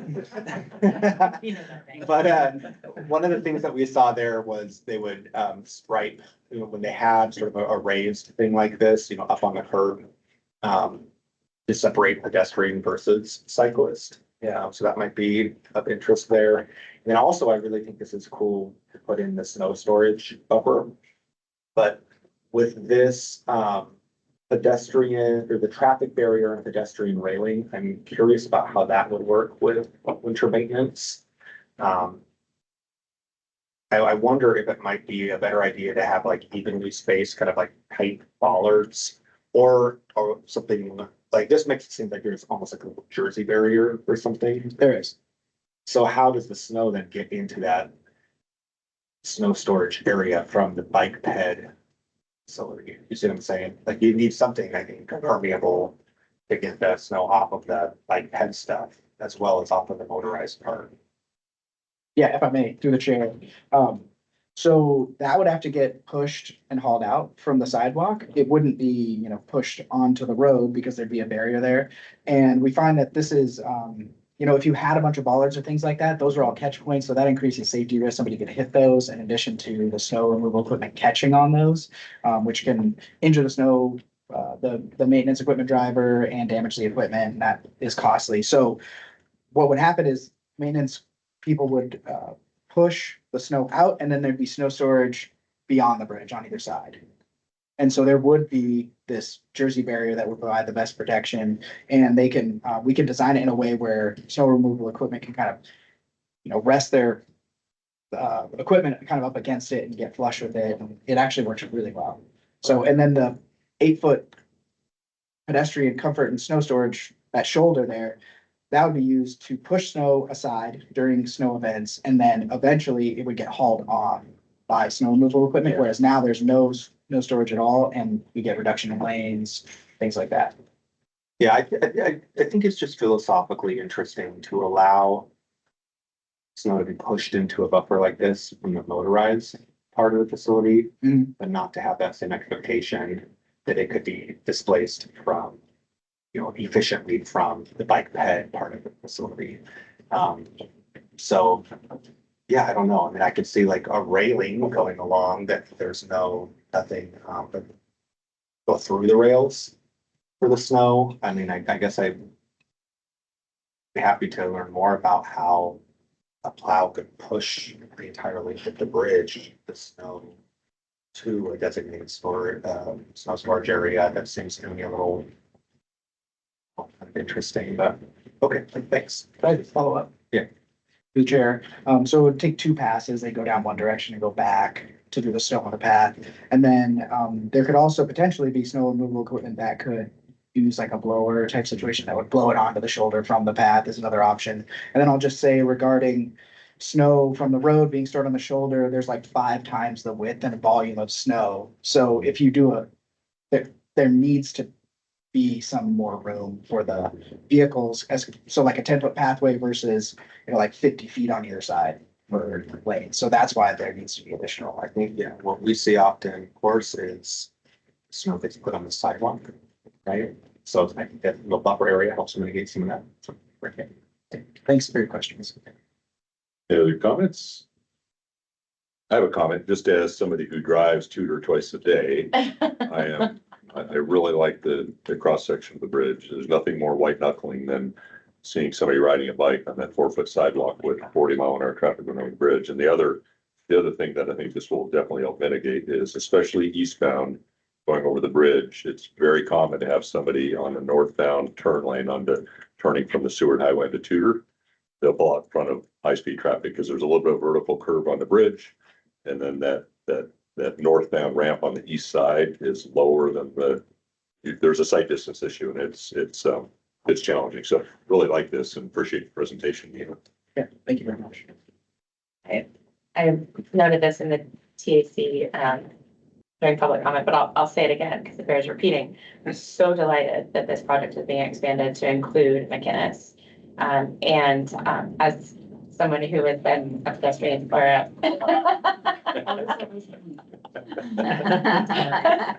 It was a good timer for him. No, you're cut off. As someone who's been on the 4-foot sidewalk as a mother with kids trying to like get over this bridge, having the distance and the like separated space is just really exciting to contemplate. So yeah, appreciate all the thought that's gone into trying to accommodate non-motorized users and also just a crap ton of traffic moving through this space. So thank you for being so attentive to all of those. I appreciate it. Thank you. There's no other comments. In the interest of time, we'll move along. We have a couple more items. Aaron, next item, or I guess the next item, agenda item is AMATS tribal consultation process. Can I talk about this briefly, Aaron? Yeah, the chair asked that we put something on here that just talks about AMATS's tribal consultation process. So AMATS does have, or there's an agreement in place between the municipality of Anchorage and the native village of Wakutna that outlines what that process is. They have specific requirements for AMATS, where we will notify NVE of our committee meetings. We will help with technical assistance and develop a process for coordination with our long-range plan and tip. So basically, when we do our NTP update and our tip update, we reach out to the native village of Wakutna and we invite them, we ask how they want to be engaged with on that process. And then typically what happens is if they're interested, we actually go out to them, sit down with them, walk through the document and get their feedback on anything that we have. Anything in addition, there's outlined here about what Native Village of Wakutna will do, where they will have a representative attend our meetings if they are interested, and then work with us on respective documents and things like that. So it's all outlined there. We do follow this as best we can. I will say that this agreement was noted in our last certification review by FHWA as needing to be looked at again, as it is rather old. It is from 2007. So I think taking a cue from DOT, it might be a good opportunity to review this. I will say, as we don't have really our boundary finalized at this point, we might want to wait until our boundary is completely settled so we know whether the native village of Wakutna is still in our boundary. I hope it is. I love working with them and would like to continue doing forward in the future, but maybe we wait until that is decided before we go and start updating this formal agreement. I'm happy to help answer any questions that you have, and it was just an info item to give you an update on where we're at with everything. Thank you. Thank you, Aaron. Any questions or comments from the committee on this one?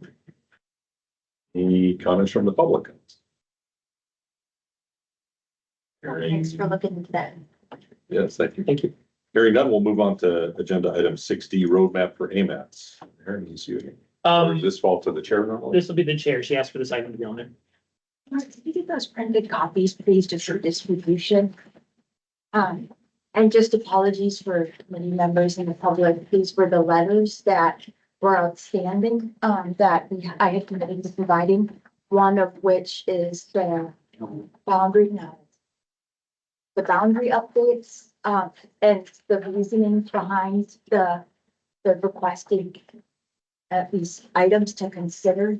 So we just broke those out and we've discussed most of these in the committee, but this just lines it out. So please just take this back with you, and I think we can discuss this as action items, and at the end shortly here. The second letter pertains to the Seward Highway project and our discussion from last month about the ineligibility of funding that we've expended in that project just because of the reduced termini after the project was removed from the NTP. So yeah, this was a question by Alexa, but I did address the letter to the policy committee here just so we can have that as discussion if needed. And then this was just provided about 20 minutes before the meeting. So we'll get this out digitally and then post it online as well with me. So happy to answer any questions. Understanding we're short on time. This could be something that we bring up in future meetings, but there's still some outstanding information as to this precise dollar amount. What ended up being difficult is just that as we move forward with doing pre-construction activities and completing that environmental document, which is out for public comment, we needed to, a lot of the costs for the full scope of the project 98 to 118 are more all encompassing. So it was hard to break them out. So we're going back through invoices and trying to understand what that is. And that's part of the discussion with federal highways anyway. So as we get greater refinement on that. I do want to call out with Safer Seward. We don't have an official statement in writing from federal highways that these costs are ineligible, requesting repayment. And so these will be items moving forward. I do put in that letter an official request that we consider adding the Safer Seward Highway back into the MTP with the understanding that as this project progresses, it needs to be added in the tip in stages. So right now, this next stage continues to be updating this environmental document, which may have to be truncated if we don't get it back on the MTP. The benefit for doing this is that we don't have to spend time and money rewriting that document, with understanding that it's beneficial to have an understanding of impacts and alternatives which can be presented in that document. So being that effort is underway, and it was discussed in the work session, which I wasn't able to attend, but just wanted to put that on the record, that request, and we look forward to talking about that further. On the roadmap, the purpose of this was to line out topics for upcoming meetings. So my request pertaining to the boundary is that we ask the TAC to go through the boundary in these items and then put forward a recommended boundary back to the policy committee, even if it is exactly as is, but and just give us this formal ability to take action, whether in whole or in part. We can move this process along. It may be better to have official recommendations, and then we can have that conversation in a public platform. So those and for roadmaps, we could also, if we don't want to take action on those items right now or at the next meeting, just schedule out certain items. I broke them out like 1 through 8, I believe, that perhaps we could take like 2 at a time each month and ask the TAC to focus on them as it makes sense for them. I think we have made progress on several of these items where we're finding that middle ground and documenting the need for boundary changes. And we're trying to support the staff of both the municipality and DOT and having that record. So, apologize that my voice is low, everyone, but, that pertaining to the boundary, would be great to get action in future meetings. We can move that along. And then, secondly, discussion on Seward Highway for the MTP through that process. Great to have that as well. And then the third thing for a roadmap and potential action item. Following our last meeting, we had discussed getting some further documentation on process to help with, formalizing or at least documenting different items such as documentation for things like boundary changes. And what we could propose is that the TAC just get a list of items that they feel may be beneficial. Not that we draft anything at this point, but just getting a list of the updated policies and procedures and new ones, or guidance, best practices, something like that, then we can continue just to build up on that. So that we talk further with our, but understand our time, so I'll stop there. Thank you, Chair Keaton. We have 5 minutes left. Offer briefly if there's any questions or comments from the committee on this. Otherwise, we can, I presume this can be an agenda item for more discussion at a future meeting. Hearing no comments. Any comments from the public? No comments from the public. Agenda item. There is Oh, a handed raise. Alexa. Hello, thank you. I'll keep this quick, I promise. My name is Alexa Dobson. I'm the executive director of Bike Anchorage. Just wanted to throw out some preliminary thoughts on the Safer Seward Highway project, and the DOT letter that just dropped. Y'all may not have had a chance to read it yet, but I have. So here's some things to keep in mind as you're looking at it. The letter is rhetorically crafted to make it sound like this is an innocent little safety project that was caught up in a procedural misunderstanding, but that is not what happened here. AMATS made a policy decision to remove this project from the MTP, reflecting serious public concern about the scale, cost, environmental impacts, and underlying justification for this massive highway expansion. DOT knew that decision had been made and chose to continue advancing corridor-wide work anyway. They are now facing the predictable consequences of that choice and asking AMATS for a bailout. The audacity.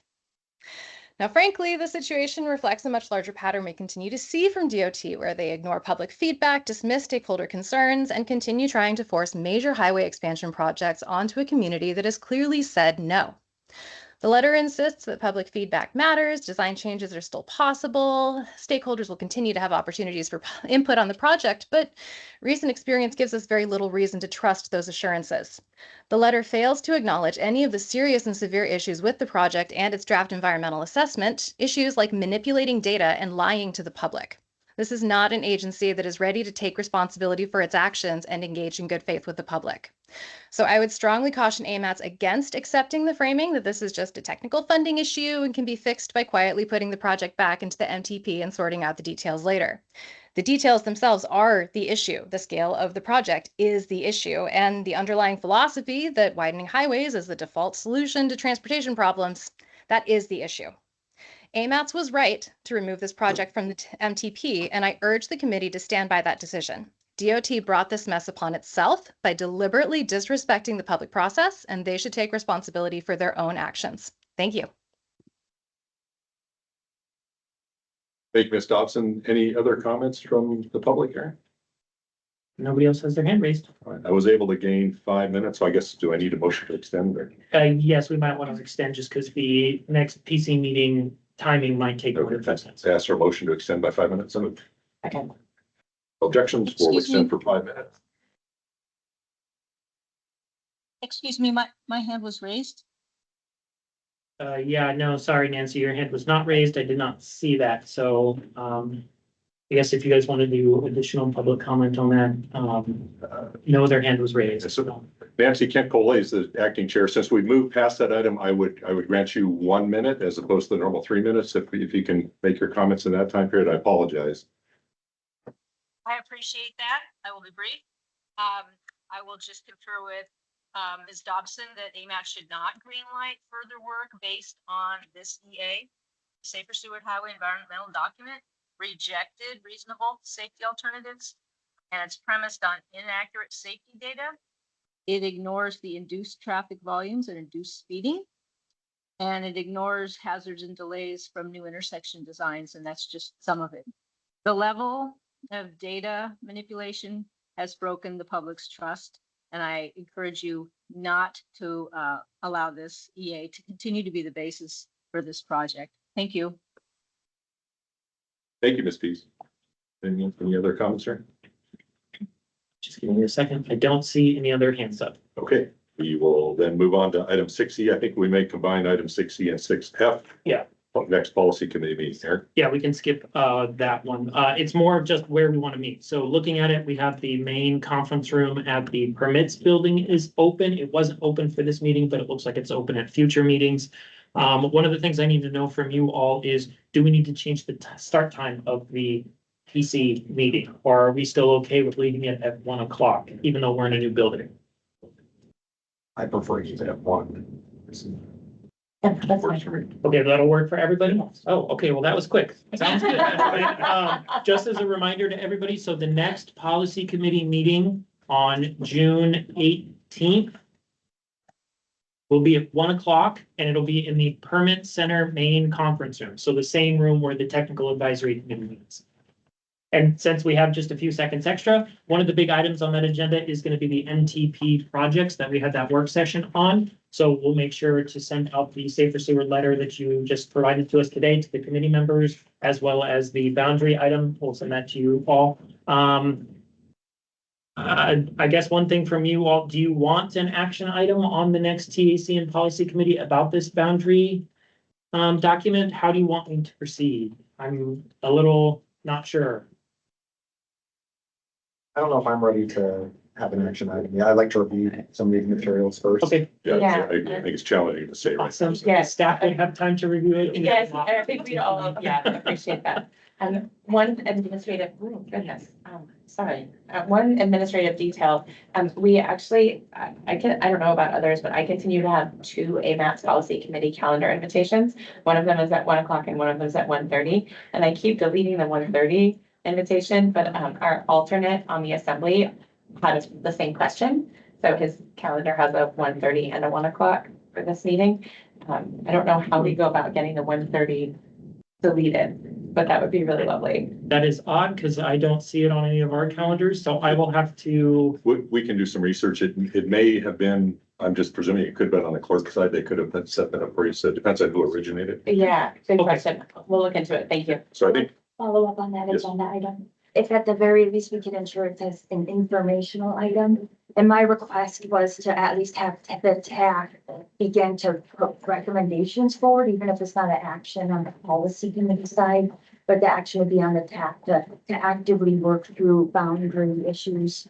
And then if there are recommendations that they can put forward, that would allow us to start absorbing that over multiple months. So that's something to consider there, but that I think it's important to keep it on that agenda item so we can move up, make progress in our dialogue.